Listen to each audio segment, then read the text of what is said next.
Amigos, hoje nós vamos analisar uma alteração importante no nosso ordenamento jurídico constitucional que diz respeito à liberdade individual, que é a questão da prisão civil por dívidas. É algo que já consta há muito tempo no nosso ordenamento jurídico, não só no nosso, em vários ordenamentos jurídicos, com a Constituição de 88, depois com o Pacto de São José da Costa Rica, em 94, e principalmente com a reforma do Judiciário, a emenda constitucional 45, que trouxe novos parágrafos ao artigo 5º, parágrafos 3º e 4º, nós tivemos, ao longo desses 21 anos da Constituição, alterações importantes na jurisprudência do Supremo Tribunal Federal, no entendimento da proteção à liberdade, da questão da prisão civil, e esses pontos importantes nós temos que analisar para que nós possamos nos atualizar. A Constituição de 88, o seu texto original, trouxe duas possibilidades de prisão civil por dívidas: depositário infiel e o mal pagador de alimentos, no caso de pensões alimentícias. Nesse segundo caso, no pensões alimentícias, nós continuamos, desde 88 até o presente momento, continuamos com a possibilidade no ordenamento jurídico da decretação de prisão.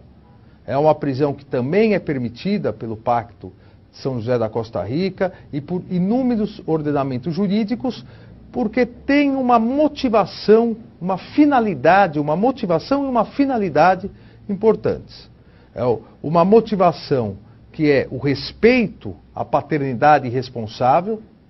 e à maternidade responsável, e uma finalidade que é a proteção da vida, principalmente daqueles hipossuficientes que dependem da pensão.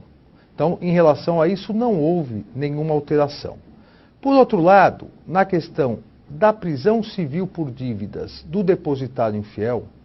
nós tivemos, ao longo desse tempo, ao longo dos 21 anos, as diversas composições do Supremo Tribunal Federal, alterando posicionamentos, ora restringindo, ora ampliando, até que hoje temos já, inclusive por súmula, definido por uma súmula vinculante do Supremo Tribunal Federal, nós temos a definição desse posicionamento. O Supremo Tribunal Federal, num primeiro momento, após a Constituição de 88, manteve,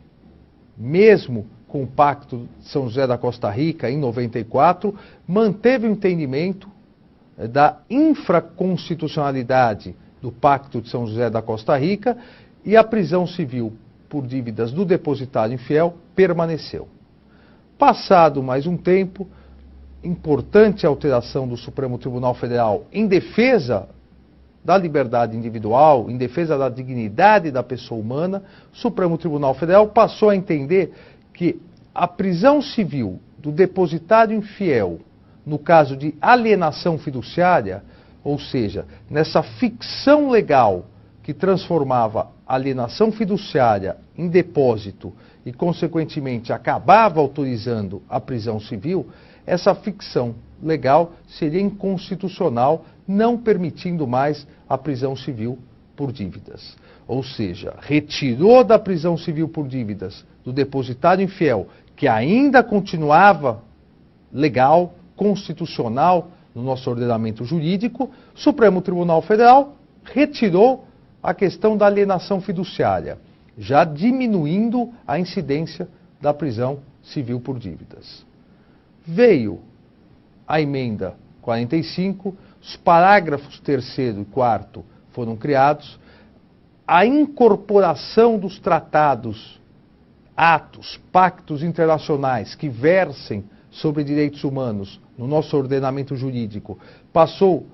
desde que aprovado por 3/5 do Congresso Nacional, da Câmara, 3/5 da Câmara, 3/5 do Senado, passou a ter status constitucional, e a discussão voltou à Corte Suprema.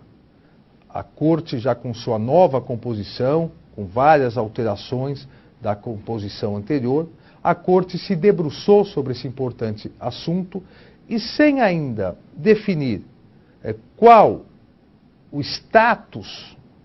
ou pelo menos sem ainda definir por ampla maioria qual o status de um tratado internacional, o status legal,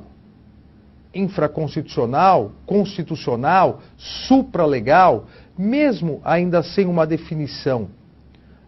da unanimidade ou da ampla maioria da Corte, o Supremo Tribunal Federal definiu que o Pacto de São José da Costa Rica teria sido recepcionado pela Emenda 45, de maneira que não se permite mais a prisão civil do depositário infiel. Mesmo que haja o contrato de depósito, mesmo que haja a determinação judicial do depositário e mesmo que haja o descumprimento dessas regras do depositário se tornando um depositário infiel, não há mais possibilidade da decretação da prisão por essa incorporação do Pacto de São José da Costa Rica pela Emenda 45 com status infraconstitucional ainda, mas porém supralegal. Estamos numa nova realidade, uma realidade importantíssima, que teve reflexos, isso é importante, eu sempre faço questão de citar, a importância do nosso texto constitucional extremamente analítico no dia a dia das pessoas, e isso é extremamente importante, porque o depositário infiel, a partir dessa nova realidade, dessa nova interpretação do Supremo Tribunal Federal, com base na Emenda 45, ele não poderá mais ter sua prisão decretada. Haverá busca e apreensão dos bens, haverá possibilidade de responsabilização civil, eventualmente até, se houver dolo, comprovado dolo, poderá haver responsabilidade criminal, e aí eventual prisão será decorrente dessa responsabilização criminal, mas pelo fato de ser depositário infiel, a partir desse novo posicionamento do Supremo Tribunal Federal, não haverá mais a possibilidade da decretação da prisão civil. Uma nova conquista do nosso texto constitucional, interpretado pelo Supremo Tribunal Federal, em defesa dos direitos fundamentais, dos direitos humanos fundamentais. Então, esse é outro assunto importantíssimo e que a novidade faz com que todos nós tenhamos que nos debruçar sobre ele. Obrigado e até uma próxima oportunidade.